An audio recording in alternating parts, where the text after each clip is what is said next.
Sejam bem-vindos ao canal Jesus é Vida. Hoje iremos iniciar algo novo.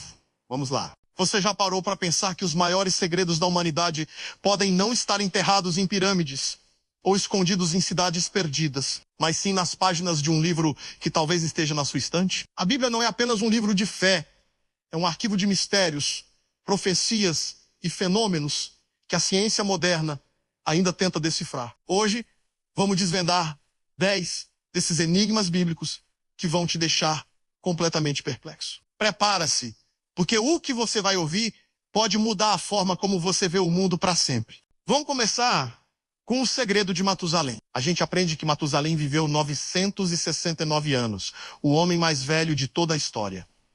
Mas você já se perguntou por que ele viveu tanto? Não foi um acidente genético. O nome dele em hebraico é como um código, uma mensagem profética que diz: quando ele morrer, o julgamento vai chegar. É meio intenso, né? Pense nisso. Deus estendeu a vida de Matusalém ao máximo, fazendo dele um cronômetro vivo da misericórdia divina. A cada ano que passava na vida dele, era mais uma oportunidade para a humanidade se arrepender antes do dilúvio chegar. Tipo, uma chance de mudar tudo, sabe? O dia do funeral de Matusalém foi o dia em que o céu desabou.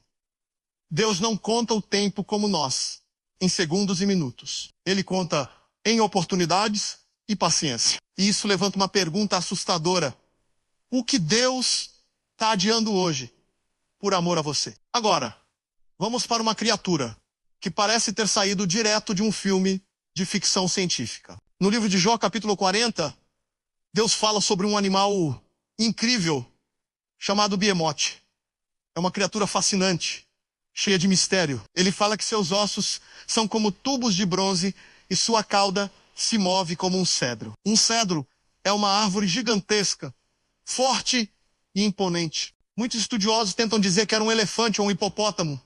Mas você já viu a cauda de um elefante? É pequena, fina, não tem nada a ver com cedro. A descrição de Deus, no entanto, se encaixa perfeitamente com um dinossauro saurópode, como um braquiossauro. Será que a Bíblia está nos dizendo que seres humanos e dinossauros coexistiram? A ciência convencional diz que não, mas Jó, um dos homens mais antigos da Bíblia, diz que viu. E por falar em coisas que não vemos, vamos explorar o mistério do terceiro céu. O apóstolo Paulo, em sua segunda carta aos Coríntios, faz uma afirmação de tirar o fôlego.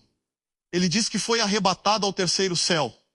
Mas espere um pouco. Onde estão o primeiro e o segundo céus? A cosmologia bíblica é fascinante e mais complexa do que imaginamos. O primeiro céu é a nossa atmosfera, o céu azul, onde os pássaros voam. O segundo céu é o espaço sideral, o cosmos, o abismo das estrelas e galáxias.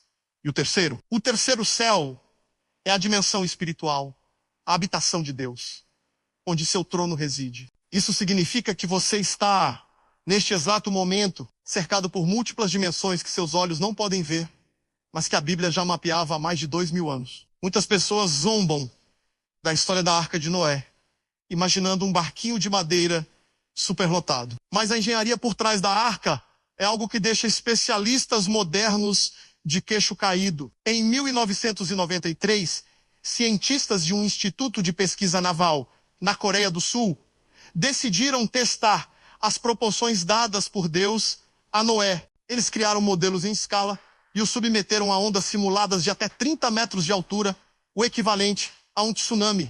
E o resultado? Aquele modelo com proporções gigantes foi um baita desafio para virar. Era um design tão firme que parecia impossível. As medidas da arca são o padrão ouro da engenharia naval para estabilidade máxima. Lembre-se, Noé não era um engenheiro naval. Ele era um homem que seguiu o projeto daquele que criou a própria água. Como um construtor antigo saberia de física avançada sem uma ajuda divina? Prepare-se, pois agora vamos tocar num dos assuntos mais perturbadores da Bíblia. Gênesis capítulo 6 fala de seres misteriosos chamados Néfilim, que significa os caídos. A Bíblia relata que eles eram o resultado de uma união proibida, seres celestiais. Anjos que abandonaram sua morada e se relacionaram com mulheres humanas. O resultado foi uma descendência híbrida, uma linhagem de gigantes que corrompeu e aterrorizou a terra. Isso não é mitologia grega. Está no primeiro livro da Bíblia. A narrativa sugere que o dilúvio não foi apenas uma punição pelo pecado comum, mas uma medida drástica para purificar a própria genética da humanidade dessa contaminação sobrenatural. Do poder bruto, vamos para a sabedoria e a riqueza. Salomão não era apenas um rei, ele era um magnata. A Bíblia diz que ele recebia 666 talentos de ouro por ano. Uma fortuna incalculável. Mas o grande mistério está nas chamadas Minas do Rei Salomão. Por muito tempo foram consideradas lendas. Recentemente, porém, arqueólogos descobriram complexos de fundição de cobre no deserto de Israel, datados exatamente da época de Salomão. A tecnologia usada ali era tão avançada, com fornalhas que atingiam temperaturas altíssimas, que pareciam fábricas modernas. Como eles conseguiam refinar metal com essa pureza? E em escala industrial há 3.000 anos. A Bíblia dá a resposta. A sabedoria de Salomão não vinha de livros ou mentores. Vinha de uma conexão direta com o Criador do universo. Você já notou a obsessão da Bíblia com o número 7? Ele aparece mais de 700 vezes. São 7 dias da criação, 7 cores no arco-íris, 7 selos no Apocalipse, 7 igrejas na Ásia.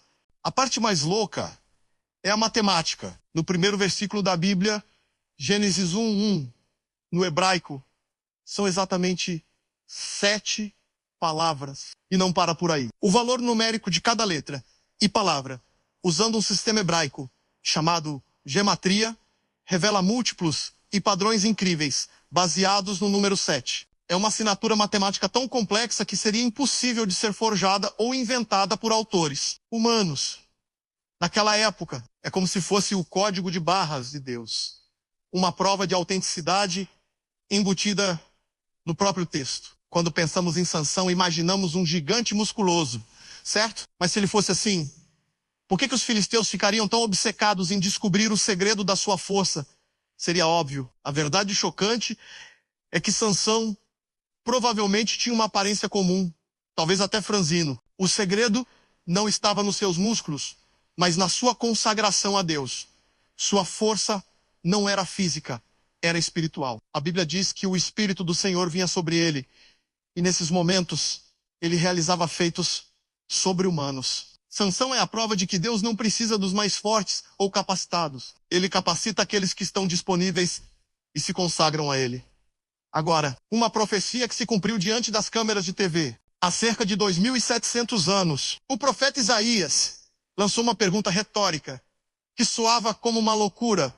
Poderia uma nação nascer em um único dia? Durante séculos, isso pareceu impossível. Uma nação se forma através de guerras, tratados, processos lentos. Mas em 14 de maio de 1948, contra todas as probabilidades, depois de quase 2.000 anos espalhado pelo mundo, o povo judeu viu a nação de Israel ser declarada um Estado soberano em uma única tarde. A profecia se cumpriu de forma literal e precisa. Se a Bíblia acertou algo tão específico e improvável, o que isso nos diz sobre as profecias que ela faz sobre o nosso futuro? E isso nos leva ao nosso último e talvez mais urgente mistério. Um que está acontecendo agora. No livro do Apocalipse, é profetizado que durante o juízo final, o sexto anjo derramaria sua taça e o grande rio Eufrates secaria. O propósito: preparar o caminho para os reis do Oriente. Por milênios, isso foi apenas um texto. Hoje, é notícia de jornal. Imagens de satélite e reportagens de todo o mundo mostram que o rio Eufrates, um dos berços da civilização, está secando em um ritmo alarmante. Níveis historicamente baixos estão revelando cidades antigas, cavernas e artefatos que estavam submersos há milênios. Enquanto a Bíblia chamou de profecia do fim dos tempos, a mídia agora chama de crise hídrica. É um alerta sério que não podemos ignorar. A pergunta que fica é: você está realmente pronto para o que vem a seguir? Estou super animado para compartilhar tudo com você. Esses são apenas alguns dos incontáveis mistérios guardados na Bíblia. Cada um deles nos mostra que nossa realidade é cheia de surpresas e mistérios que vão muito além do que conseguimos ver a olho nu. Se você ficou tão curioso quanto eu, não esquece de deixar seu like, se inscrever no canal e ativar o sininho para não perder nada das nossas próximas investigações. Tá bom?